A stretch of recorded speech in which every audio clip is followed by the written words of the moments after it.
Yeah. Okay, I'm ready. Let's get this party started. Woohoo! Marketing under the influence. How to bring influencers to your brand party. So why do you party anyway? Why do we go to party? We go to party maybe to drink a little rakia, maybe a little too much, maybe to dance, maybe to sing. Most likely we go to parties. Oh, by the way, I just have to say something, Natasha. I love the fact that you introduced me as Danica. I love that. Actually, I got the American bastardized version of my name. I'm Croatian, but they call me Danica there. But here, call me Danica because it makes me feel at home. So I feel like I'm back in my home country. Thank you. And yeah, and I was bottle fed Slivovic as a child, just so you know. Okay, so anyway, why do we party? We party because we go to commune with other people, right? And so this word influencer, we think it's a new word, but actually it's been around for a long, long time, really since the dawn of time. Because if you think about it, we as a species, we're a storytelling species. We've been on this planet, several hundreds of thousands of years, right? And only in the last 100 or 200 years have we been a reading culture. So as a people, we like to gather around the fire. We like to gather in the cave with a storyteller who tells us the tales of our ancestors. So that's the kind of people we are as a species. And it's really no different today. Today, we gather around the iPhone, the iPad, and we get the stories from our storytellers. And we all know that, right? But there were some people who didn't get that memo. They were the advertisers. They actually thought that we wanted to be talked to. They actually thought that they could thrust advertising messages at us. They could give us billboards and pop-up ads and slogans, and they could just keep thrusting at us. And that probably maybe could have kept going for, I'd give it maybe 5 or 10 years. And then this thing happened, 2009. Oh, that was not a party. Remember 2009? Economy collapsed, right? So when the economy collapsed, suddenly trust, the things that we thought we could trust, our banks, can't trust them. No way. Media, how they missed the boat. Completely missed the boat, right? And most importantly, at that time, trust in advertising was at an all-time low. Enter the rise of the blogosphere. No coincidence. So individuals took to their blogs, they took to their social media platforms, and they began to deliver the news and the stories that we so craved and we wanted to hear. Brian talked about that this morning. You know, the fact that there were no more gatekeepers. Suddenly, our new influencers were not the media greats or that Madison Avenue. Our new influencers were the people that we chose to influence us, our favorite storytellers, right? And anybody have an imaginary friend? Actually, everybody raise your hand. Everybody raise your hand. Go ahead, own it, because you do have an imaginary friend. And your imaginary friend is on Facebook or Twitter. They might be on LinkedIn. You never met them, right? But you talk to them every day. You wait for their blog to come out. They're your bestie, right?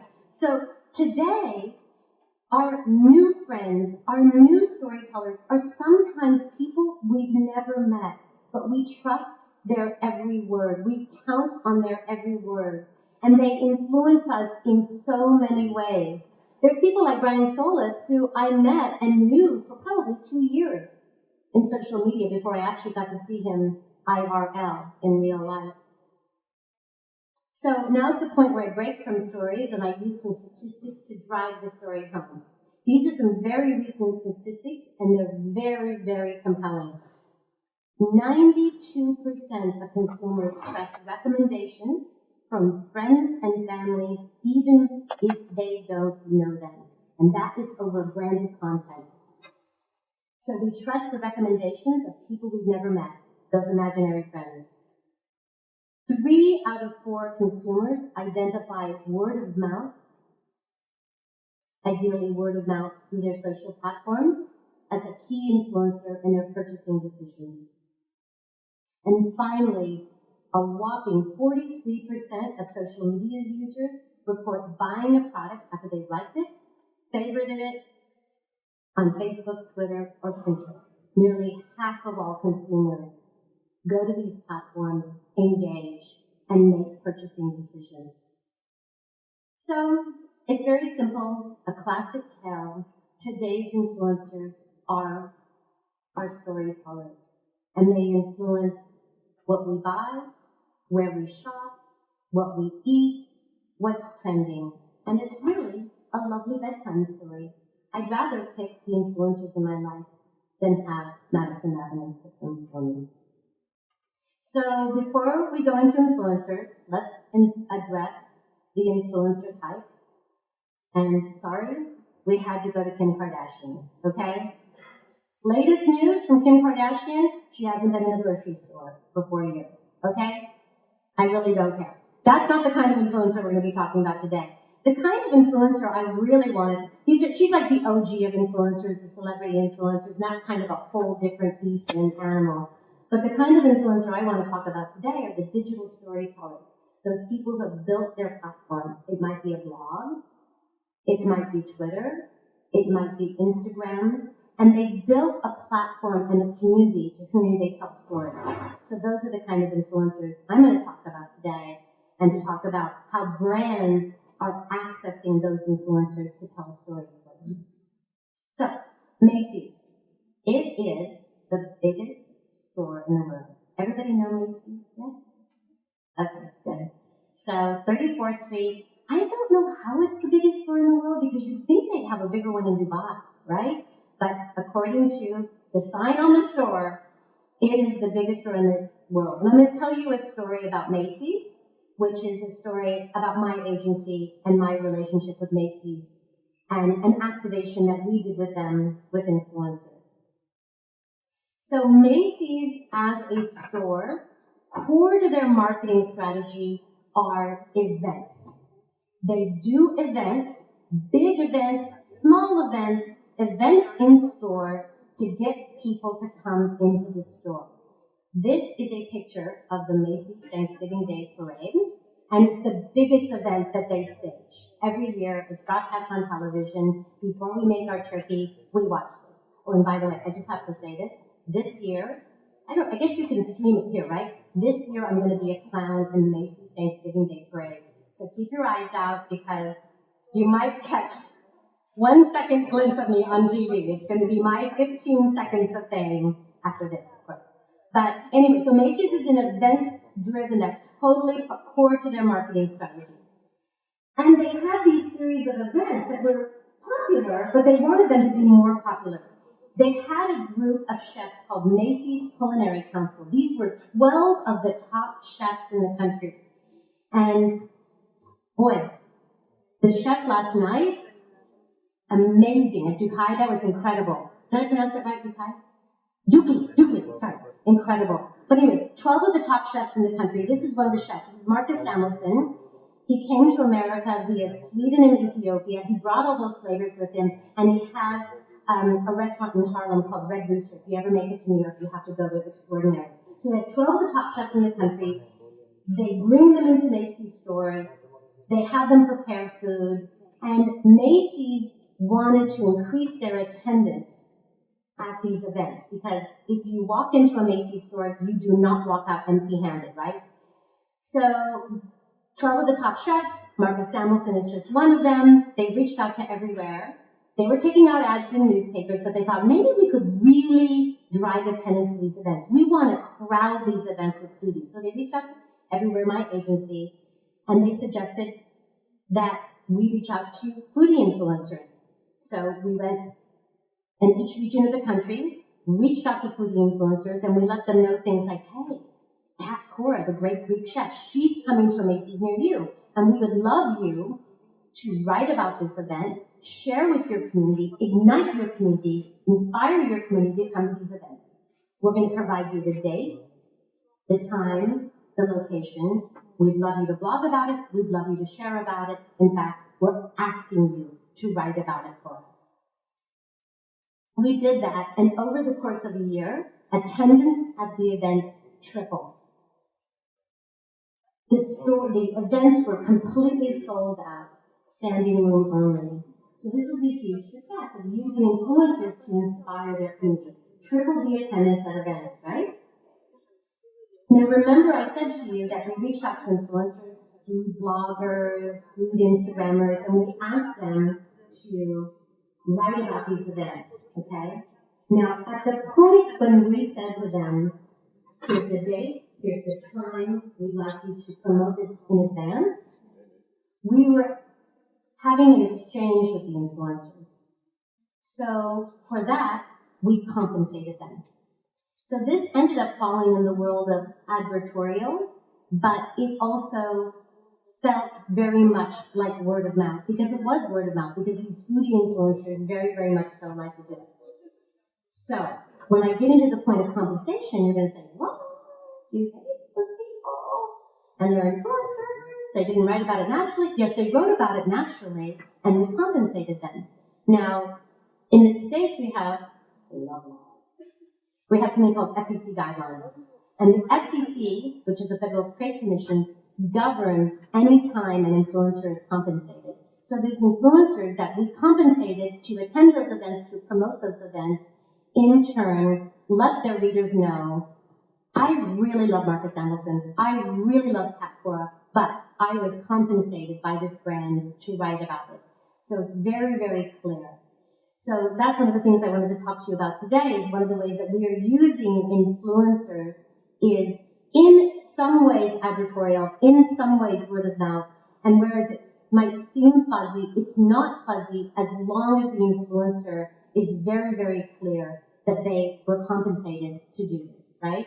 And the other thing that's important is any influencer that we work with, we're very, very sure that they would naturally write about it, that this is something that they would have a natural passion about. So it's something that is very, very authentic and feels very real, okay?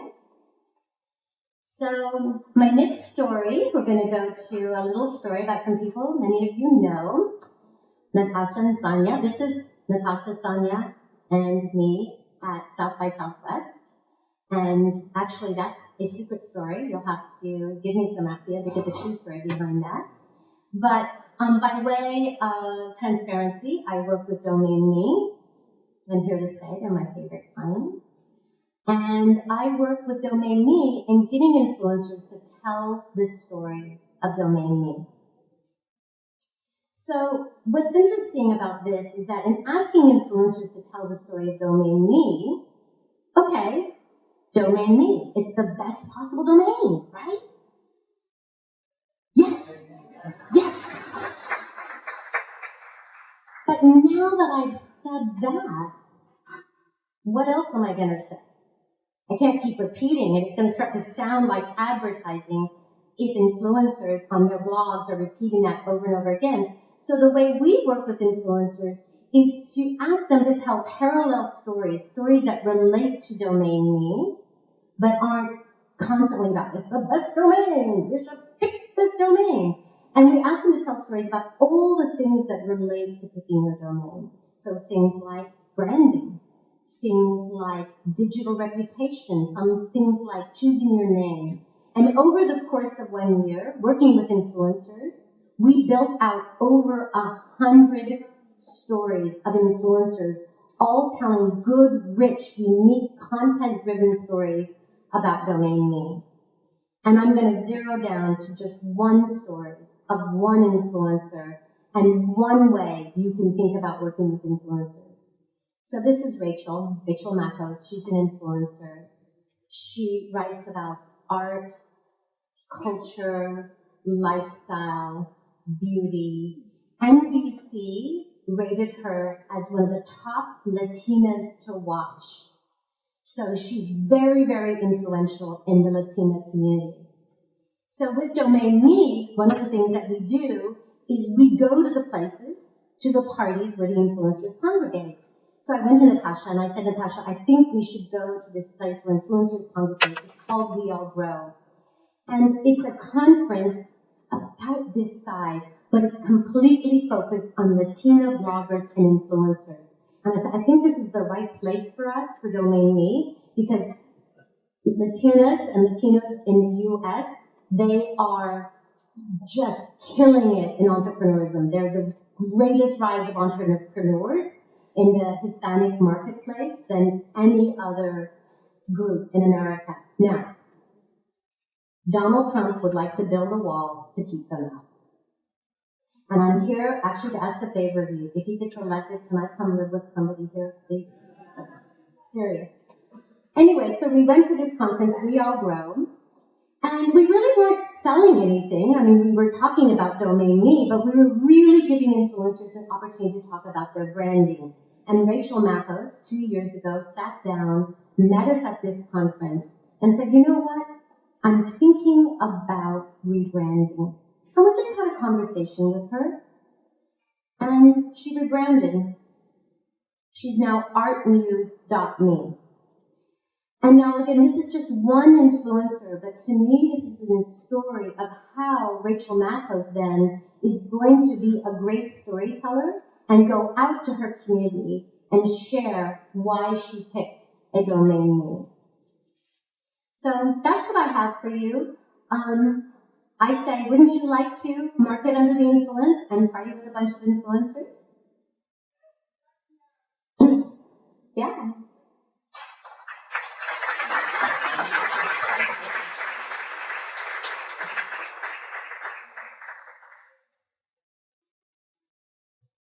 Yeah. No, you were going to say Danica. Danica. It would make my father very happy, rest in peace.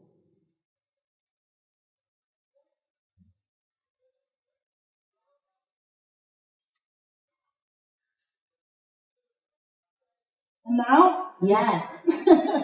Okay. So I'm just going to have a couple of questions because we are a little bit late. Did I talk too much? No. Okay. So influencer marketing has been lately seen as a negative thing.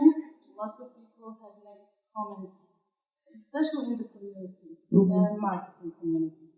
So how do you make sure this doesn't happen to what you're doing? What are some of the negative commentary about? Because I just have to say in the States, it's just burgeoning this year. I think marketers are increasing their spend something like by 70% in influencer marketing. And they're seeing huge opportunities.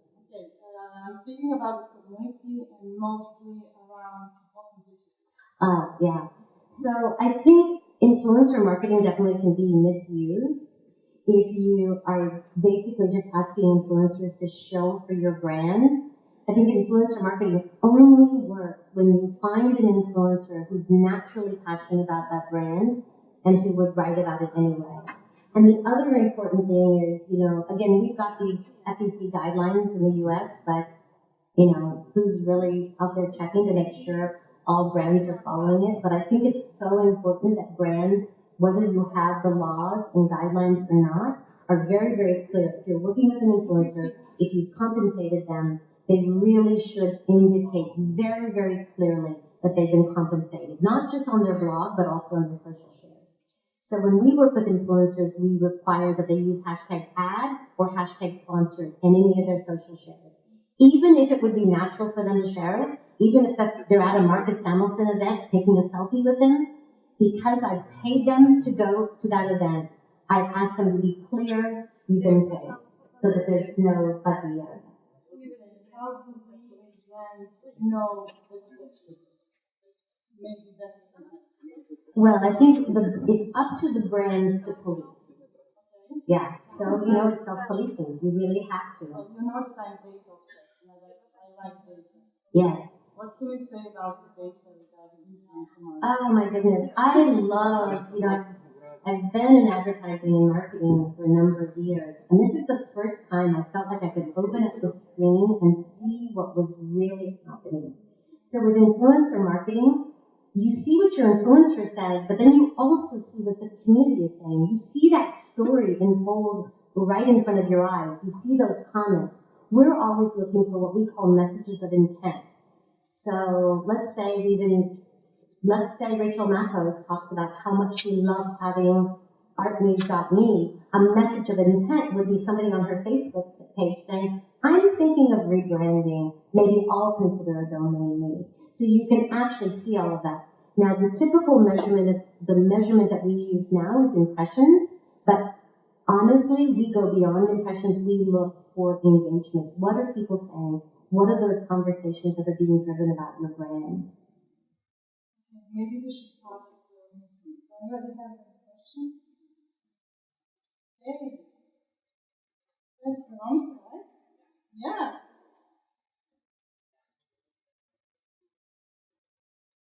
Hi. Hi. There was an article recently that said the market for influencers is kind of bottoming out, Mm-hmm. that they're asking for too much money and that marketers in turn are not getting the response that they once were. Do you find that to be true? Do you think that it's just kind of inflation at this point? Well, definitely some of the higher level influencers are asking for ridiculous fees. Don't get me started about YouTubers. They actually do think they're Kim Kardashian right now, the ones with huge numbers. But, when you're looking for influencers, you don't necessarily need to look for those people with big numbers. You're trying to drive word of mouth conversations about your brand. And I think that as long as there's storytelling, there's going to be influencers that are telling those stories. So I don't see that disappearing. I don't know how it can disappear. And as long as there's social media, and that's not going away, we know that, conversations are going to continue to happen. The true question is, how do you foster those conversations in very real, rich, authentic, non-advertising ways? Thank you.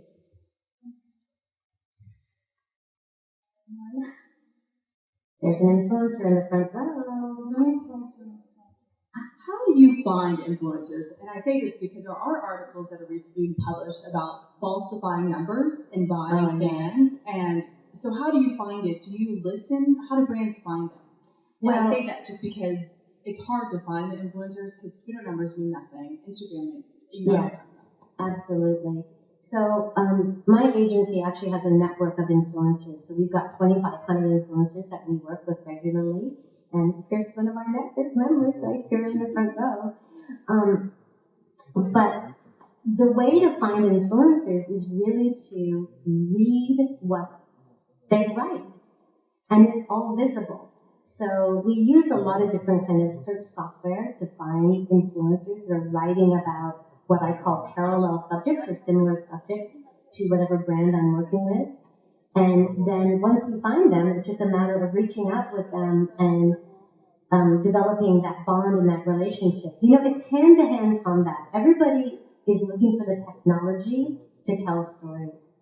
And the truth is, there is no technology that tells a story for you. And there's no technology that makes connections. So you've got to make those individual connections.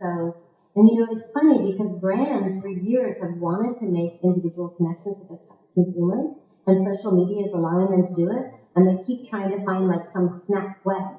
So they can find all the influencers that relate to their brand, but you really have to search, you really have to read, you really have to look for that influencer that has a natural infinity for your brand. And the truth is, we share everything about ourselves on social media.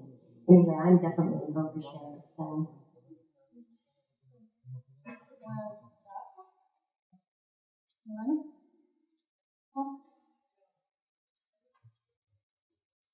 How do you define how much you will pay an influencer? According to what metric?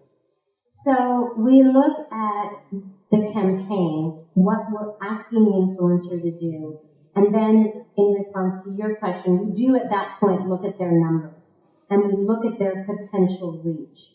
So an influencer that has a huge potential reach is definitely going to cost more, just as the same as when you're going to do, I hate to compare it to this, but when you're doing an ad buy, you're looking at the potential reach. So we take all those factors into account.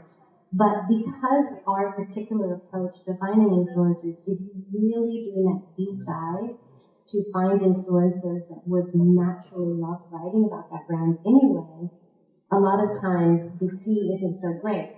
So I'm going to use the Culinary Council example again. So Marcus Samuelsson is just this chef that, oh my gosh, he's just huggable and lovable and you want to eat his Swedish meatballs. So when you reach out to a foodie influencer and you say, hey, guess what? I'm going to give you a chance to meet Marcus. All I'm asking is you write about this, and you go to this event at Macy's. The fee is going to be less because they would naturally flock to that, right? I don't think we have much more time, so only one more question. Okay. One slide. Making connections, and to me, this whole influencer world is about making connections, and I am so thrilled to make so many connections here in Montenegro. Thanks for coming. Yeah, thank you for inviting me.